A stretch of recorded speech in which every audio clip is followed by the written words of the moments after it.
all, thank you for still being here. Last presentation. I'm Paul. I live in the Netherlands. I've been here before, so I know the place, but I haven't met all of you yet. I would like to start by thanking the organization. It's been very good, excellent preparation. And I have a question. Who here will present in the HIS round tables? Are there any presenters? There's one. Nobody else? No presenters of the HIS round? Does everybody know what that means? HIS? Yeah. There's 2, 3. Okay, a few. Well, I wrote this lecture especially for you. So please talk about it with your colleagues if they show up at one point or another. But it's not going to be incomprehensible for the rest of the crew, so I hope it will be enjoyable for everybody, somewhat. Because together with the invitation to speak here came the invitation to edit a volume on what is called the politics of public memory and history in Indonesia. Together with Ibu Linda. I don't know if she's still here. Oh yes, yeah. Okay, great. If we want to publish this edited volume, we need to have coherence. So, I think that all the papers should be on memory. And we already have coherence in some way, because all the papers are already on Indonesia. And this is great.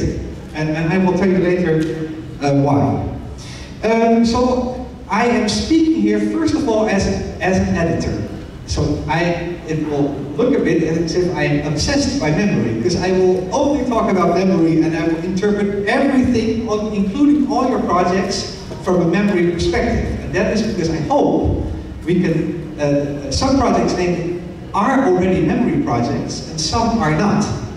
But I think all the projects have the potential to become memory projects, because, and this is why I say I'm so memory obsessed, memory is everywhere if you develop an eye for it. I mean, everything is everywhere, gender is everywhere, people are everywhere, the social is everywhere, but memory is also everywhere. So I will try to explain this in the course of this lecture. I wanted to start with the call for papers, just to remind everybody why, what you responded to and why we are here. This is what the committee sent out, and I think it's really a great summary of what memory studies more or less is. I'll read it to you. The past is and will always be a contested terrain in shaping historical narratives in Indonesia. Articulating public memories can be an alternative channel to counter the dominant narrative built by the authorities. This conference invites researchers whose works discuss how Indonesians relate to and construct a past that shapes their dynamic cultural identity. We invite articles that use various memory sites such as memoirs, novels, films, music, food, museums, monuments, tombs, and many others that reflect on how the practice of memory offers a way to share knowledge about the past. Now, some of the projects and presentations already perfectly fit into this model, I would say. And in the coming days, we will hear presentations about digital archives, artist posters, museums, paintings, stamps, history curriculum, a train station, and about this very university campus of the Universitas Indonesia. And some papers made very original contributions to the field of memory studies, for instance, by connecting memory to law or connecting memory to tourism studies.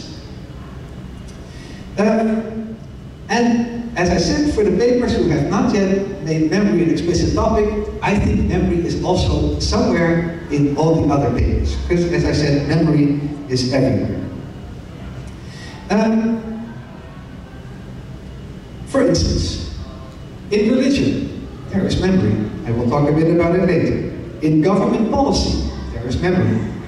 In politics, in music, including heavy metal, corruption and anti-corruption protests, in all of these phenomena that we can study them all from this memory perspective.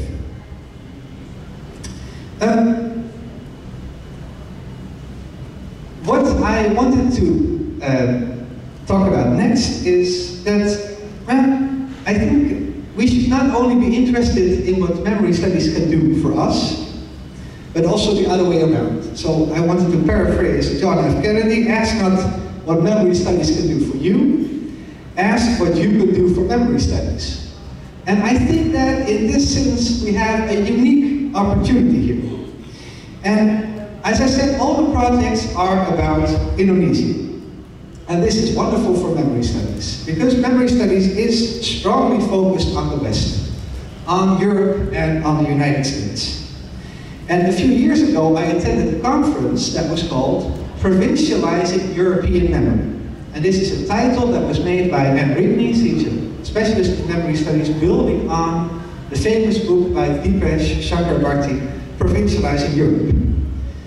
And we have, as a group, we have the opportunity, I think, to show that often different memories are important in Indonesia, but also that memory sometimes works differently here, at least partly differently. Now, I think there is a danger in putting things like this, because in essence I believe that everything that is in Indonesia is also in Europe, and everything that's in Europe is also in Indonesia. So I don't think there's an essential difference between Indonesia and the West. And I think we all live in Bumi Manusia, and we are all anak sebuah bangsa. That's what I firmly believe. But the prominence of certain media, of certain concepts, and of certain narratives of memory here will nevertheless provide insights that are hardly available to European memory studies. And I will give a number of examples later on in this lecture. But I first wanted to say something more general about memory. What is it and how can we study it? Now, many disciplines study memory. I think, first of all, important are psychology and neurology.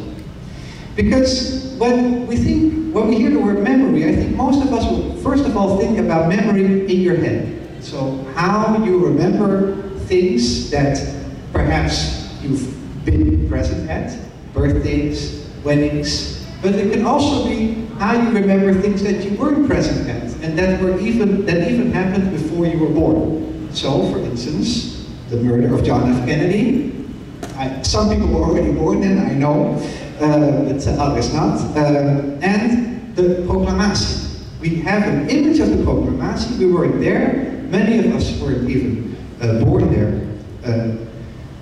Then, how can we study this as scholars in the humanities? So studying literature, and I include anthropology and humanities for a moment here, with your permission, or history. Well, a starting point is to look a bit more closely at how we remember, for instance, this proclamation. Now, if you think of the proclamation, what comes to mind? You weren't there. Who was at the proclamation here? Nobody, right? Okay. So, nobody was there, but you may have a certain image about the proclamation. Well, my guess is that many of you will think of one of these three media, and or maybe all three of them. And this is also when you go on the internet and you go to Google Images, these are the media you find about the proclamation. Perhaps others have other media in their head. There is, for instance, the Proclamation Museum. This is, of course, much more recent. And when I think of the Proclamation, I always think of Mama Vijaya's novel, Durga Umai, with beautiful sections on soprano and the microphone, including the moment of the Proclamation. If you haven't read the novel yet, I can highly recommend it. Let's see. But if you look at the Netherlands, to take a different example, 17 August 1945 is not an important date at all in the Netherlands. Sometimes it's brought up in discussions, but mostly it is disregarded. And from all of these memories, the Dutch ones, the different media, we can draw at least two conclusions. In how we remember the past, important are, on the one hand, the media that we have encountered, photographs, texts, museums, history lessons in school, but you can also think of stories that were told to you. Maybe your grandmother was president of Proclamatie, you heard about it from her, or your grandfather. And the communities of which we are part.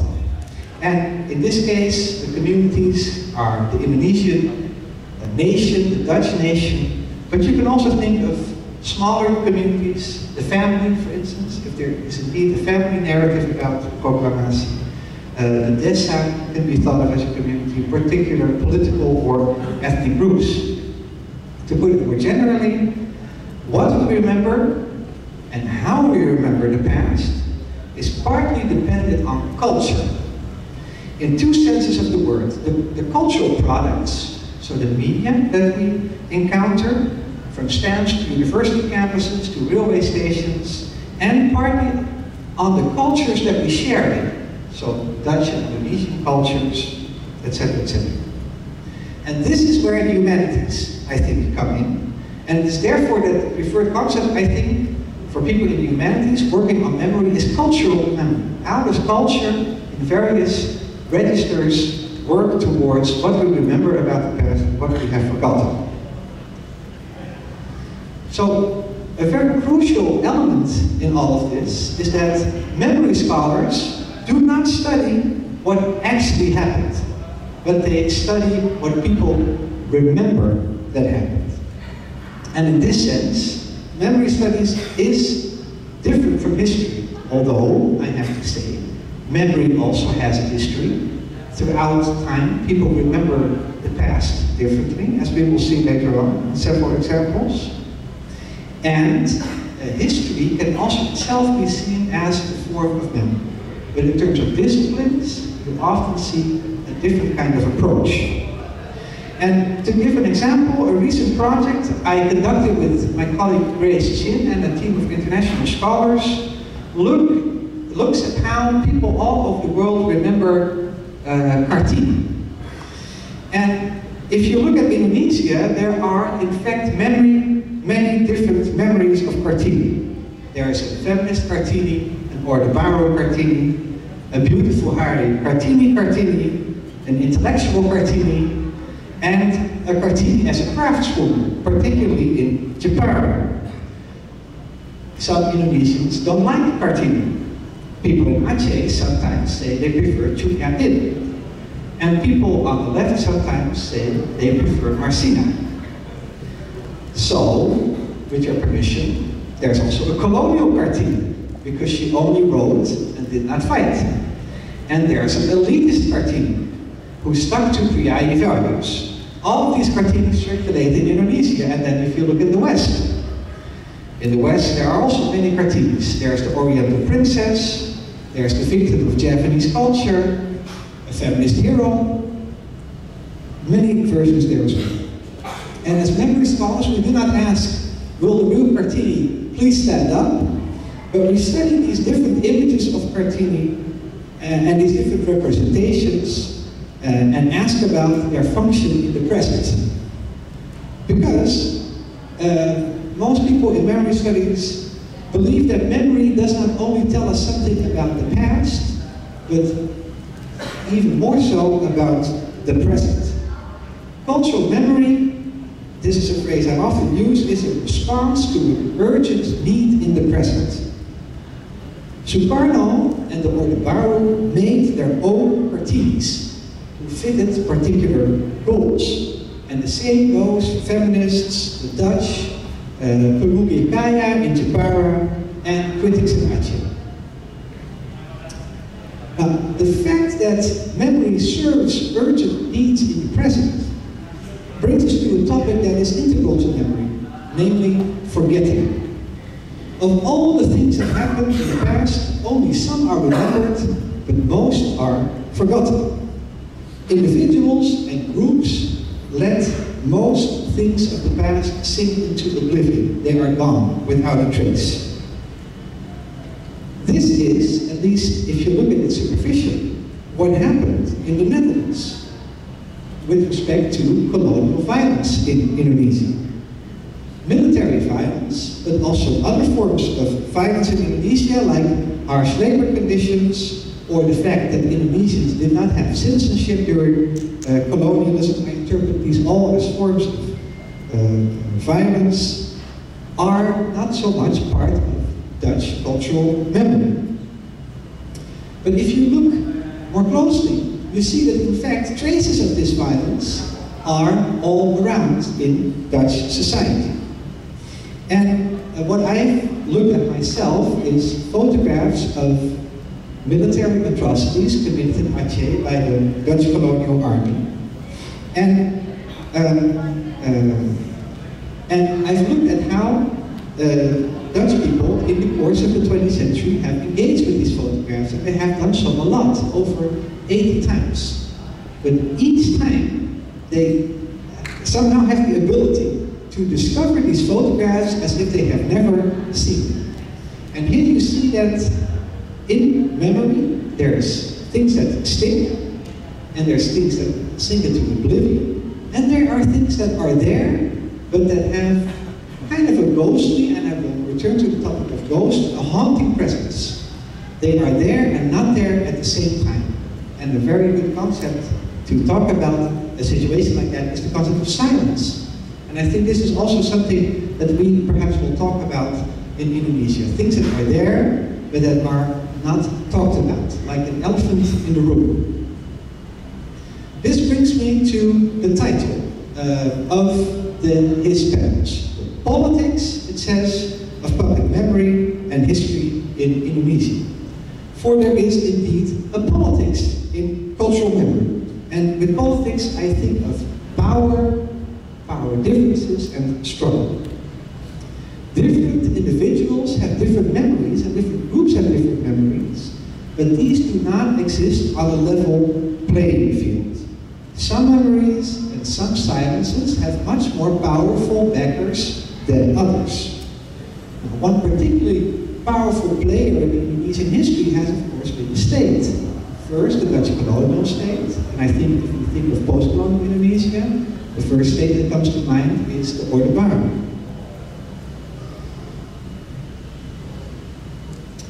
States, for instance, determine history curriculum. And from the perspective of memory studies, as I've already said, history is a form of memory. So the state is an important producer of memories. And in the case of history curricula, even more so, because, of course, children from a very young age are taught certain versions of the past. Now, several of the presentations during the conference will talk about the ways in which states and politicians are what we would call brokers of memory. So they peddle in memories.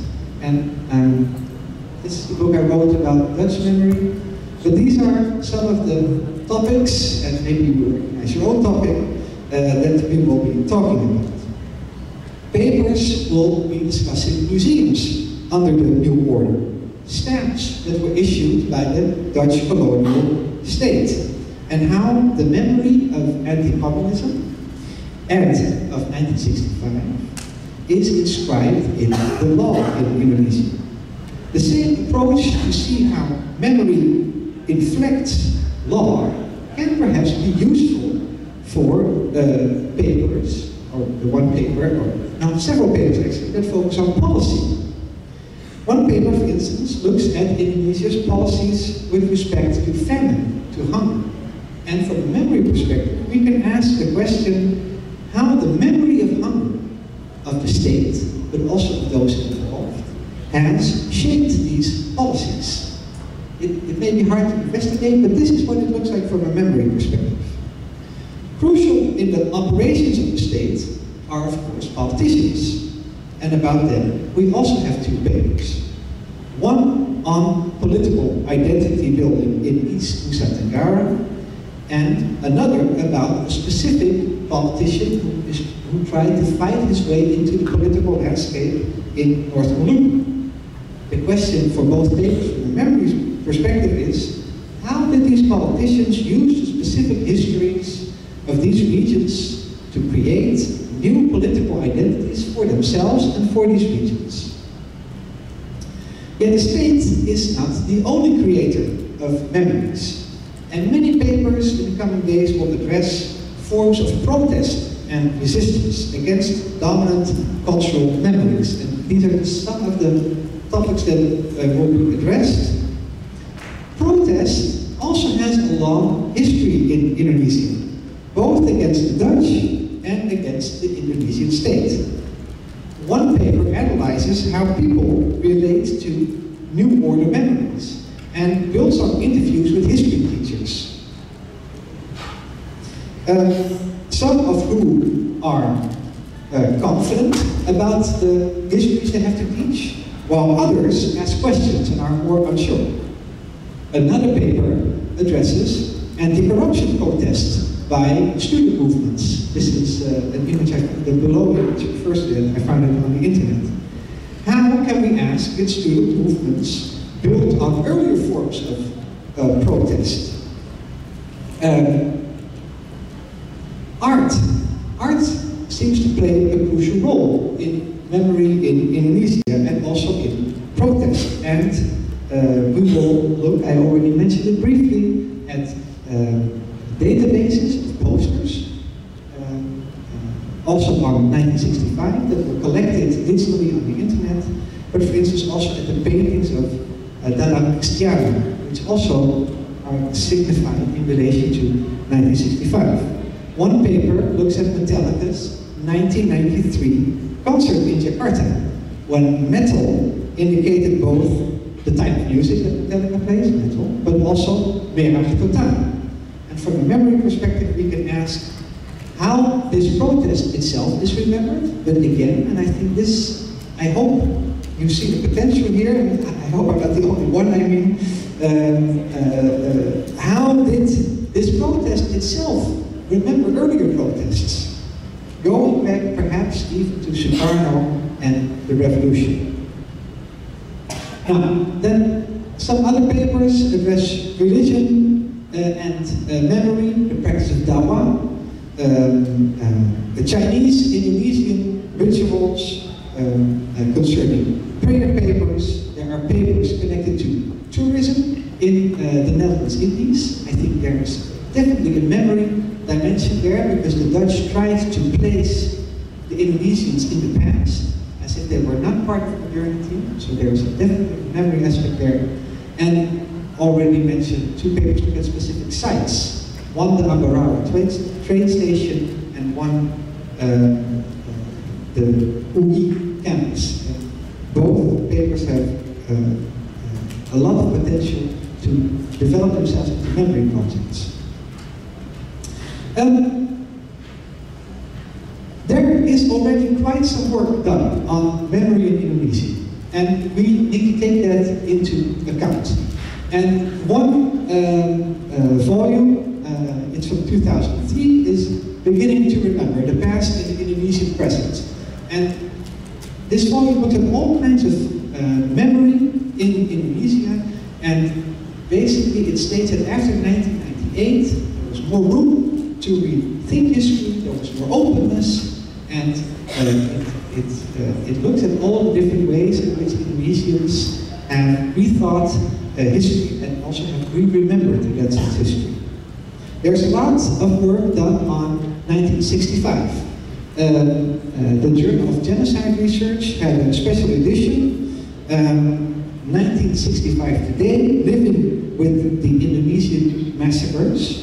But there are also several PhD students in the Netherlands working on 1965 memory.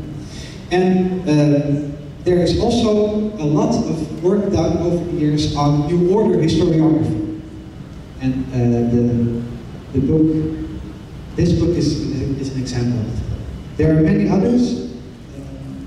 I have some perspective on these, so I hope I can connect you to other earlier publications. Now, to close off, I wanted to return to this idea that I had, what can we do for memory studies? And how can we provincialize memory studies by working on Indonesia?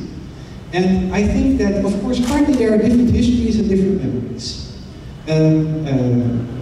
So 1965 happened in Indonesia as such, and it's not part of European memory. So in terms of content, in any case, we have something to add. We have something to bring to the table. But I also think we have something to bring to the table in terms of certain media, certain concepts, and certain narratives that are more developed in Indonesia than elsewhere, and that have therefore largely escaped memory studies in Europe. And I developed a number of examples. I hope you agree with me, but it's more the general idea that I want to position here. How can we add to memory studies? What can Indonesia bring to the table? I think it's a lot. Maybe you will not agree with every example, but we'll see. I think, for instance, the diorama. This is, I'm thinking now about museums. This is a particular medium that is very strong in Indonesian museums. And I've looked at memory studies. Diorama has been studied in museum studies, but memory studies seems oblivious to it until now. So, what's the history of these dioramas in Indonesian museums? How did they become so prominent? And what kind of narratives do they tell? And how can we engage with them? A second example, ghosts. I picked the least scary ghost I could find because from Google Images, because I don't like horror movies at all, but there are a lot of very scary Indonesian ghosts on the internet. I think, okay, first of all, in Indonesia, not everybody works or believes in ghosts, and in Europe there are people who do believe in ghosts, but I think that the specific position of ghosts in memory in Indonesia is worth studying, and also something that can be brought to Europe. Now in Europe, in memory studies I should say, there is a whole field on ghosts. It's called hauntology, and it builds on a number of theories, but I don't think that they have the specific ideas, specific significance also of ghosts that you can find in Indonesian society. So these are two examples of specific media, but there are also examples that I can give of specific concepts of memory. And one older concept I wanted to bring here is the idea of the Ratu Adil. This is a figure that, well, you can draw some parallels perhaps with European figures, but it's a figure that you will not find easily in Europe. The Ratu Adil is a good object for a memory analysis, I think. For not only does each Ratu Adil bring with him the memory of justice, it is also that because of the long history of Ratu Adil in Indonesia, new Ratu Adil also remember earlier ones. So I think it's a memory figure in multiple ways. A second example I take from Benedict Anderson's work. And this concerns the memoir of Sutomo. It's also a different concept of memory that you will not find easily in Europe. This is also what Anderson himself says. The Western assumption, Anderson writes, is that history, so someone's social and economic context, and his ancestry forms the framework to understand who this person is. But Sutomo's text, Anderson writes, and I quote, shows that the character of his ancestry is something that Sutomo's work works towards. So you see an inversion, Anderson says, compared to the European autobiography, European memoir. He says in European autobiographies you have history, you have social context, and the individual is a product, from this we can understand the individual if we understand the history. Sutomo describes himself as someone whose life is working towards the history. And these are the kinds of ideas that we as specialists of Indonesia can explain and that we can bring to the table.